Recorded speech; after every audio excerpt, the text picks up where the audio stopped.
வணக்கம் நண்பர்களே, நம்முடைய சேனலுக்கு உங்களை அன்புடன் வரவேற்கிறோம்.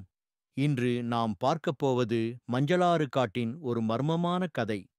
இந்தக் கதை காட்டுக்கே சிம்ம சொப்பனமாய் விளங்கிய ஒரு மலைப்பாம்பையும் ஒரு சிறிய மான்குட்டியையும் பற்றியது. பயம் என்றால் என்னவென்றே அறியாத அந்த மலைப்பாம்பின் மனதை ஒரு மான்குட்டி எப்படி மிரள வைத்தது? வாருங்கள், கதையைத் தொடங்குவோம். குறட்டி என்ற பெயர் கேட்டால் மஞ்சளாறு காட்டில் சிறுத்தைகளும் புலிகளும் கூட பயப்படும். 20 அடிக்கும் நீளமாக மரங்களின் கிளைகளில் படர்ந்திருக்கும் தனது அழகிய உடம்பும் கரும்புள்ளிகளும் அதற்கு பெருமையாக இருந்தது. கரும்பழுப்பு பழுப்பு என்று பல நிறங்களில் மலைப்பாம்புகள் இருக்குமே தவிர, இப்படி லட்சணமான கரும்புள்ளிகளுடன் பார்ப்பது ரொம்பவும் அரிது. மலைப்பாம்புகள் பொதுவாக பறவைகள், முயல் போன்ற சிறிய பிராணிகளை பிடித்து உண்ணும். சில சமயம் மான் போன்ற சற்று பெரிய விலங்குகளை கூடத் தாக்கும். ஆனால் குறட்டி சற்று வித்தியாசமானது. காட்டெருமை கன்று, சிறுத்தை போன்றவற்றைக் கூட தனது குறட்டி பிடியில நொறுக்கி எடுத்துவிடும். அதனால் அதற்கு குறட்டி என்று பெயர் வழங்கி வந்தது. குறட்டி தனது தலையை ஒரு கிளையின் மீது வைத்தபடி ஆற்றங்கரையையே பார்த்துக் கொண்டிருந்தது. மிரண்டு மிரண்டு ஆற்றங்கரையில் வரும் மிளாமான் குட்டி அதன் கண்ணில் பட்டது.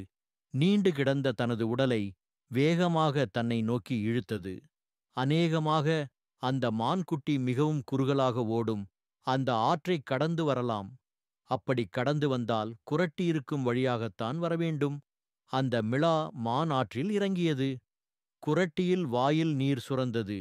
மீதமுள்ள குறட்டி தனது உடலை கிளையில் சுற்றி தனது தலையை மட்டும் தொங்க வைத்தபடி அசையாமல் இருந்தது. பார்வை மட்டும் ஆற்றில் இறங்கிய மான் மீது இருந்தது. ஆற்றில் மான் நீந்தியது. இதே மரத்திலிருந்துதான் குறட்டி ஒரு நாள் ஒரு சிறுத்தையை மடக்கிப் பிடித்தது. ரப்பர் போன்ற தனது உடம்பை கயிறு போல் பாவித்து இறுக்கிய வேகத்தில் சிறுத்தையின் எலும்புகள் மடமடவென்று முறிந்தன. மான் கரையேறிவிட்டது. குறட்டி அசையாமல் இருந்தது. அந்த மரத்திற்கு அருகாமையில வந்த பாதையில் சுற்றிப் பார்த்தபடி நடந்து வந்தது அந்த மான். சொல்லி வைத்தது போல் அந்த மரத்தடியில் வந்து நின்றது. குறட்டி மான்குட்டியில் கழுத்தில் மாலையாய் விழுந்தது. அம்மா என்று கதறியது மான்குட்டி.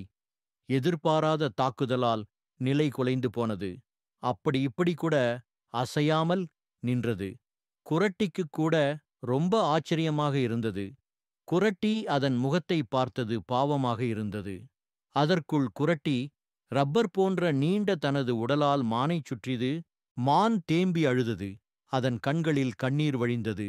குறட்டி இப்படி திடீர் தாக்குதல் நடத்தும்போது எந்த ஒரு மிருகமும் இதனிடம் தப்பிக்க போராட்டம் நடத்துமே தவிர இப்படி அழுது ஆர்ப்பாட்டம் செய்யாது. ஆமாம், ஏன் அழுகிறாய் என்றது குறட்டி. மான் தனது அழுகையை நிறுத்திவிட்டு உறுதியான குரலில் சொன்னது. இப்பொழுது சாவு என்பது நிச்சயமாகிவிட்டது.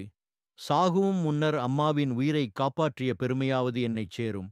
நீங்கள் மனது வைத்தால் எனக்கு உதவலாம் என்றது. நான் எப்படி உதவ முடியும் என்றது குறட்டி.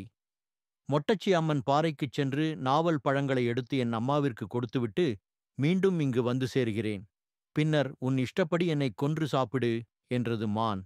நீ மீண்டும் என்னிடம் திரும்பி வருவாய் என்பதற்கு என்ன உத்தரவாதம்? நான் சொல்வதில் உனக்கு நம்பிக்கையில்லை என்றால் நீ என் கூடவே வா. நாவல் பழங்களை என் தாயிடம் சேர்த்ததும் நீ என்னை கொன்று சாப்பிடு. உன்னை விட்டால் என்னால் பிடிக்க முடியாது. உன் வேகம் என்ன, என் வேகம் என்ன என்றது குறட்டி. என் மீது நம்பிக்கையில்லை என்றால் நீ என்ன சொல்கிறாயே அதற்கு நான் கட்டுப்படுகிறேன். நான் உன் உடலை சுற்றியபடியே இருப்பேன். என்னை சுமந்தபடியே செல்ல வேண்டும் என்று சொன்னது குறட்டி. அது அதற்கு கொண்டது. குறட்டியை சுமந்தபடியே சென்றது மான். மொட்டச்சி அம்மன் பாறைக்குச் சென்றது. நாவல் பழங்களை சேகரித்துக் கொண்டது. மலைப்பாம்பு தன் உடலைச் சுற்றியிருக்க உற்சாகத்துடன் நடந்தது. தனது அம்மாவுக்காக தன்னுடைய உயிரைக் கொடுக்க ஒரு வாய்ப்பு கிடைத்தது. அதற்கு சந்தோஷமாக இருந்தது. மான் தன் இருப்பிடத்திற்கு அருகாமையில் வந்தது. தன் இருப்பிடத்தையும் படுத்துக் கிடக்கும் அம்மாவையும் காட்டியது. குறட்டி அதன் உடம்பிலிருந்து மெல்ல இறங்கியது. நாவல் பழங்களைக் கொடுத்துவிட்டு தப்பிக்கலாம் என்று நினைத்தால், அப்புறம் நோய்வாய்ப்பட்டிருக்கும் உனது அம்மா எனக்கு உணவாக நேரிடும் என்றது குறட்டி. நீ செய்த உதவியை ஒரு நாளும் மறக்க மாட்டேன். என் வார்த்தையை மீறமாட்டேன் என்று சொல்லிவிட்டு துள்ளி ஓடியது மான் குட்டி. குறட்டி மெல்ல ஊர்ந்து மரங்களின் ஊடே மறைந்து கொண்டது. அங்கு அதற்கு பெரிய அதிர்ச்சி காத்திருந்தது. அங்கு 15-20 மான்கள் உடல் நலம் விசாரித்தபடி இருந்தன.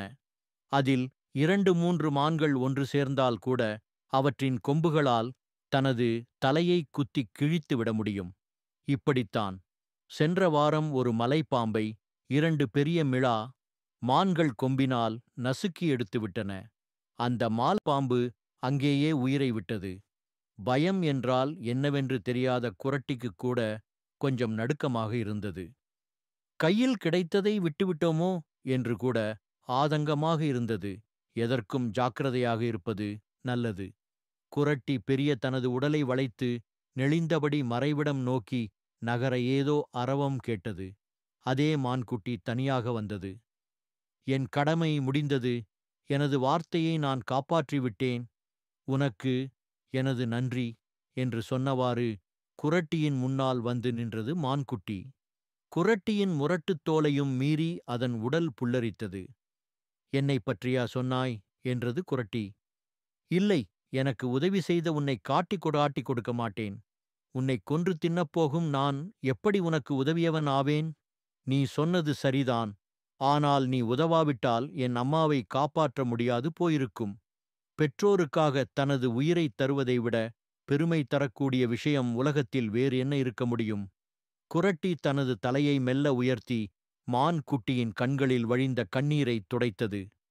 தாய்க்காக தனது உயிரைத் தரத் துணிந்த உன்னை வணங்கினாலே எனக்குப் பெருமை என்று சொல்லியபடி குறட்டி அதனை உயிரோடு விட்டுச் சென்றது. மான்குட்டி குறட்டியை ஆச்சரியமாகப் பார்த்தது. மரக்கிளைகளில் தவழ அதன் உடம்பின் கரும்புள்ளிகள் வைரமாக மின்னின. நண்பர்களே, இந்தக் கதை உங்களுக்கு பிடித்திருக்கும் என்று நம்புகிறோம். பயம் அறியாத ஒரு கொடிய விலங்கின் மனதையும் ஒரு மான்குட்டியின் தாய்ப்பாசம் எப்படி மாற்றியது என்பதை இந்தக் கதை நமக்கு உணர்த்துகிறது. தியாகமும் நம்பிக்கையும் எந்த உறவையும் மாற்றும் சக்தி கொண்டவை என்பதை நாம் புரிந்து கொள்ளலாம். இது போன்ற மேலும் பல சுவாரஸ்யமான கதைகளை கேட்க எங்கள் சேனலை சப்ஸ்கிரைப் செய்து இந்த வீடியோவை உங்கள் நண்பர்களுடன் பகிர்ந்து கொள்ளுங்கள். நன்றி.